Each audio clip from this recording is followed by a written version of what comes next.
Good afternoon, everybody, and thank you for being here today. Okay, so obviously wrapped up on USF the other night and certainly open to questions there, but preparation began immediately for Florida this week, and we'll go right to it. Let's go right to questions. What does it mean to this program, any program for the state, to potentially have the ability to win the state? Last year you had success, USF got Florida State a couple of weeks. What does that mean as a program, seeing what's in front of you, what it means to win that? Yeah, the state championship in the state of Florida is always going to be one of the highest goals that we have. These guys play against each other. The fan bases, alumni bases, they're at it all off season. There's a lot of there's deep meaning to it, so certainly very prominent in terms of that. All right, after 3 games, 3 wins, some of them, the Notre Dame game obviously different than the other 2 in a lot of ways, but all of them emotional. All of your guys have come in, at least the forward-facing stuff has been, yep, great. We got to look at tape. We got to get better. We got to clean things up, and that hasn't deviated. How pleased are you that seems to be the universal mindset in that room? That okay, we did this week. We got to get better next week, and that's been the MO every week so far. I think it's spearheaded by everybody from players to staff. How really the only thing that matters to us right now is being focused on our job and not letting anything get in the way or anyone get in the way of us doing our job. So it's that simple, So that's been our focus. Is that a sign of growth? Because the regimes that preceded you, it wasn't always the case. It might have even been the case probably in your first year here. Does it take time to establish this is the only way to really go about business? I think so. I think the combination of continuity in the right spots and change in the right spots, as well as acquiring the right type of talent and really mature mentalities as it relates to being a professional in your approach to the game, understanding what lies on the other side if you don't prepare at the highest level, if you don't treat every single game and every single opponent with the same amount of respect. So that's contagious. So what you see is I think guys are playing more and more, not only together but for each other. And we've got a long ways to go, but we certainly have come a long way from that standpoint, and we'll continue working on a mentality until it looks exactly the way it should look. Coach, do you have any updates on Jordan Lyle and Judge Trader since they didn't get in last week or last weekend? Yeah, Jordan was ready at game time, and because he hadn't taken maybe as much work as we felt comfortable with, he didn't play, but he was ready to go. JoJo barely missed the cut to be ready, but he is ready to play this week and is full go. How dangerous is it when the opponent comes in struggling? They come off a couple losses, their quarterback struggled this week with a lot of interceptions. Is that a case as a team you have to prepare for kind of an extra desperation from a team? Do you expect that in a matchup like this? The part that has to be respected most is their talent level, their coaching, their size, speed, physicality. Schematically, they're very challenging in a lot of different ways. They've been playing elite defense for several games dating back to last season, and offensively, they've been very close on several occasions to having some great performances. So it's very clear they're an extremely talented team. They're well coached. They play hard, and for us, a great opportunity. Your offensive line's talked about how they want to be the ones to set the standard, set the tone for the offense through 3 weeks. How do you feel the group has done? And specifically with Brockermeyer integrating in at center, how is he done specifically? He is a professional. He's a mature mindset we just referred to. He's a great leader. He's a tough guy with a super high care factor. He's a tremendous mentor. Down the line, towards the end of the year, he'll be a guy that leaves a tremendous legacy. I think the physicality of the defensive line and the offensive line is improving every week. We've progressed a lot. We're not where we want to be yet. We're not there. We think it has caught some the attention of the skill guys on both sides of the ball. We're improving in that area as well. But I would label it as progress. We've been improving. We've been getting better. But we certainly recognize across the board that we're not where we want to be yet, and that we have to keep working and improving. Is it an edge that, obviously you have a lot of guys that played in Gainesville last year, but Carson has faced this team twice. schemes change, personnel changes, I get all that, but is it an advantage that Carson has played against Florida a couple of times? You know, you never know, because when those teams come out the tunnel, you could be facing a completely different shift schematically. And so you prepare for everything historically, what teams have done and whatnot. But without question, to your question, experience at that position and understanding conceptually what we do versus what opponents show us is always a tremendous bonus. And certainly he takes a lot of pride in studying his opponents. So any insight from him certainly is welcome and respected. You've talked about how Ruben Bay and Akeem Mesidor changed their bodies, conditioning, how that's helped them. I'm curious too, how much you think the system that Corey Heatherman has installed has helped enhance their ability to show what they can do as well. Corey Heatherman was hired. Primarily what he does fits our personnel. We recruited a team that had explosive, fast switch guys that can play with power, and it just lended to really maximizing the potential, the abilities of both those guys you just mentioned, as well as some other guys.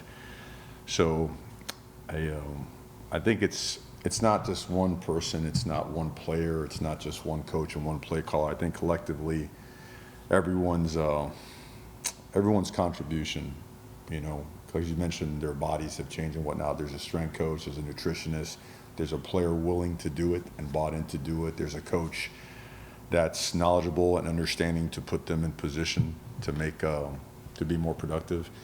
And so certainly a lot of progress in those areas, and we feel like we still have a long ways to go.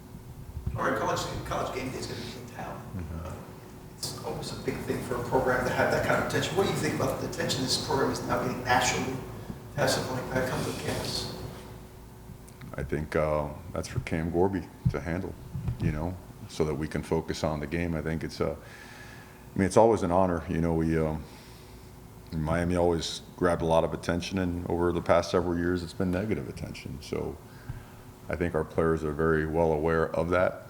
And so there's really nothing to talk about or focus on aside from the opponent and making sure that we spend every minute we can on preparation, on elevating the standards of how we prepare, and just digging deep and improving as a football team. I think everything else will take care of itself. Mario, what's it been like watching a player like Chase Smith, who didn't really get a lot of playing time last year, to start to get his time and seize the opportunity that he's getting? Yeah, Chase really showed up really strong this past game. He was physical, tackled well, very knowledgeable of the scheme now, feels very comfortable. Still has a ways to go, but is improving, communicated well, and we think he'll just keep getting better and better. You know, we're going to push him hard. He knows the areas he has to improve, but proud of him for fighting and for overcoming a tough injury a couple years ago, and now starting to play better and better football every single week. After 3 weeks with this kind of revamped secondary, all these new guys kind of meshing together with the guys who are here, just how would you evaluate their play, you know, against a couple, you know, good quarterbacks, guys like C.J. Carr, Byron Brown? I think we're progressing. We're getting better, and we've got a long ways to go. You know, we certainly we're understanding the scheme. We're playing hard. We're communicating better. So there's progress, but a long way to go. We have to address. Sorry, Crystal. Just going back to Jordan and JoJo, how are each of them, if you could speak on how each of them were looking going into the year, and then maybe just kind of, obviously in different situations, but you've got guys at their positions that have been producing. How or what are the keys for them to get in there and be productive, or how challenging it is? They were doing great. You know, they were doing great, and you know, JoJo got dinged up in camp and then got dinged up again a little bit. So it's a frustrating deal, but that's ball, you know, and we're fortunate to have guys that work their butts off at those respective positions. And as you get closer and closer to game time, you want full speed players, knowing that no one's going to be at 100%, right? 3 games in, you're nicked up all over the place. So, but you make the best decision always. You keep player health and safety at the forefront. And once that's clear, okay, how effective can he be for the team? And so that's kind of where it went, you know, with both those guys. And in the meantime, you also have guys like Pringle, got more carries developed, Chris Wheatley-Humphrey developed, Marty continues to develop. The wide receivers, you saw how many guys got playing time outside and inside. So That's the way you would like it to be. As guys are on the mends and work their way back, the guys are in there, work hard, respond, perform at a level that's progressing and getting better with miles to go, but also remind the guys that are coming back from injury, you better come back and work your butt off to regain your playing time.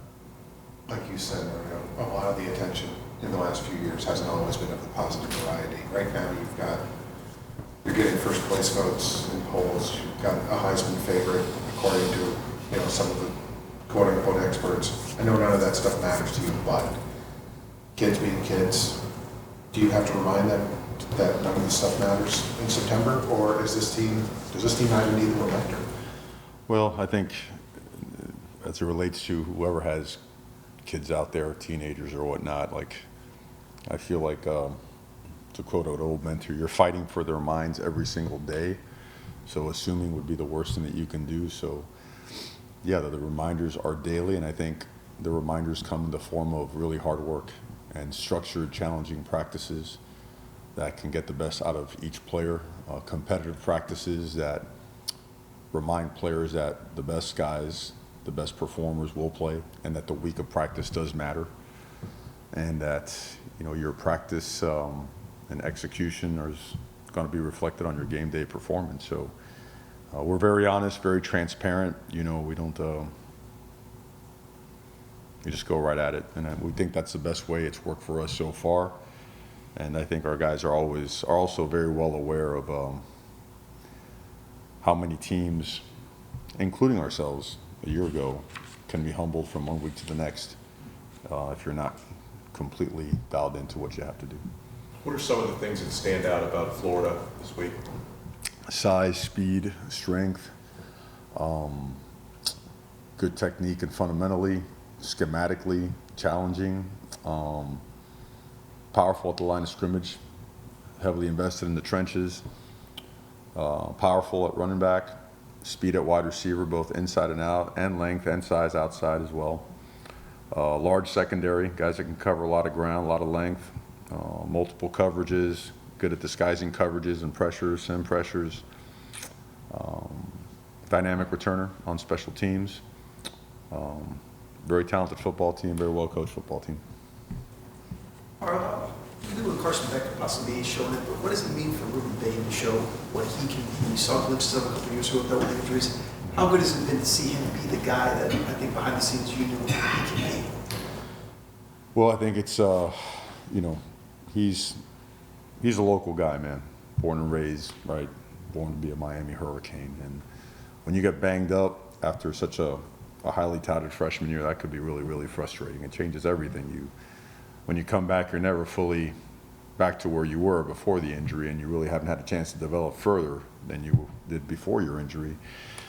So with the amount of time that he invests, and I guess the way schematically that he's been able to just get some plays that have been very impactful in the course of the game has been awesome to watch. I mean, this means a lot to him.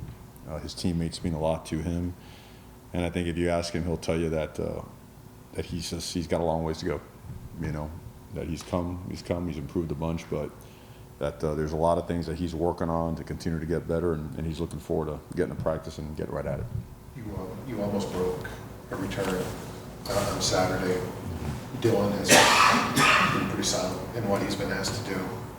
The kickers, obviously, we've talked about that before. Just how good do you feel about where special teams as a whole right now is? They didn't get tested on Saturday. Obviously, they were tested more in game one. But from a coverage standpoint and Dylan's ball placement, hang time, operation time, the entire thing is, has really improved.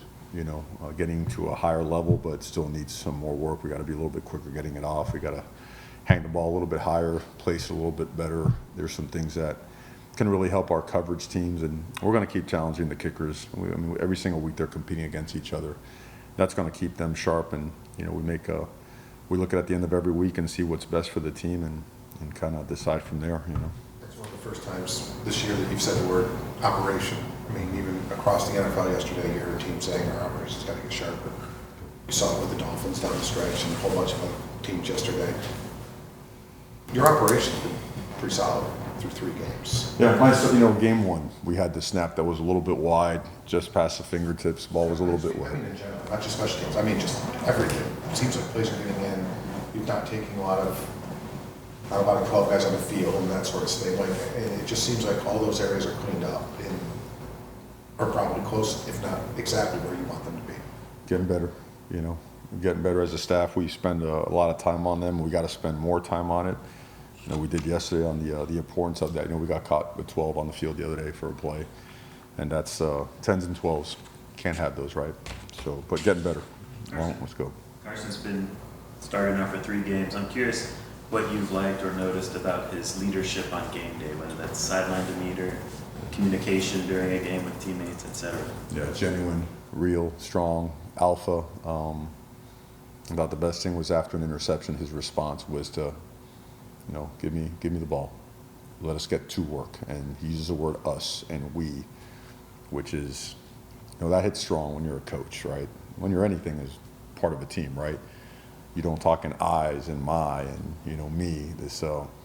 His whole demeanor, his approach is very team driven, and his competitive response, it's what you want, and we challenge him every single day, every single week. So we expect that to continue to improve as the year goes on. Speaking of special teams, this is probably a little bit nitpicky because Malachi Jones obviously had a great start to the year. It seems like on some punt returns, he maybe is fielding once he shouldn't be fielding, or should be letting go to the end zone. Is there anything that you've talked to him about, or that any of the analysts have talked to him about how to handle those punt returns? Yep, not good enough. Certainly some good decisions and some other ones where we could make a better decision and not put ourselves at risk of turning the ball over or putting ourselves in poor field position. So he's talented, he's smart, he can do things that most people can't. And he's been a great decision maker in the sense of, you saw one of his teammates about to get hit by a roller, he literally takes his teammate and pushes him off the field. So he understands the game really well, and we will work him and continue. We have worked him, we will continue to work him hard to make sure we get better at decision making processes. All right, with the tight end position, obviously you guys are coming off throwing the ball a lot of yards at receivers, highly involved. Just your thoughts on their tight end production, what do you make of how they've been playing these first 3 games, other responsibilities that they have? They've been playing good football, and still lots of areas where they can improve upon. The ball has found them sometimes, other times it hasn't, but they're a huge part of our offense, and will continue to be so going forward. So, Probably the expectation on physicality is always going to be higher than where it is, but the progress in terms of Miami looks like one of the most physical teams in the country, Coach. Talk about the progress and the work that went into getting to where they are now. well, when we watch ourselves on tape, we feel that we have a long ways to go. We feel that we've improved a lot, but we feel that every aspect of our game from a physical standpoint, from pad level to technique and fundamentals, could get better. You always want to be a team that plays with toughness and physicality, and that's both mental and physical. So there is some progress there, but we certainly, we feel like we have a long ways to go. A couple more for Coach. You might have gotten lost in that. You did score 49 on them, but that was a good defense last week. It's good tacklers, they have good technique. Mark Fletcher, at times, kind of did whatever he wanted against them. Is this the best version of Mark that you've seen to this point? There were a lot of dirty looks on Saturday, and initially, you probably saw there were a couple plays with penetration. They came out with a couple looks that, we're a little bit off we're a little bit off. Okay, I won't get into all the details of that, but so the onus is then on the back to, run through a guy, run by a guy, make a guy miss, and the fact that he is getting healthy is really exciting because you see consistent improvement, and his energy, his spirit, his heart, his leadership, his care factor is awesome. Mark Fletcher is a special young man. Big Mark is watching from above. I know he's extremely proud of his son, and he's a guy that you can't wait to go to practice and watch him practice, because he's going to bring it. He's going to change the energy of the entire team. And so I guess I'll, I know it sounds boring, but Mark's come a long way, and we've got a long way to go. I know the goal is one and out every week, obviously, Yes, no sir. matter your opponent. But is there a different feel in the air this week when it is this week's opponent? I don't, we stay process oriented because you know that games like this always carry with it, right, that entire, you know, the noise, the attention, the hype and all that stuff. So you don't spend a second on any of that stuff. If anything, you make sure that the main thing is kept the main thing. I think when you're a player and you come to the University of Miami, you come here for games and situations like the ones that we've been playing all year, including this one. But as it relates to the processes of what we have to do to continue to improve, which is number one, top of the food chain, got to keep improving every single week. Every ounce of focus is on preparation and doing our job. Thank you, Coach. Okay, thanks, guys.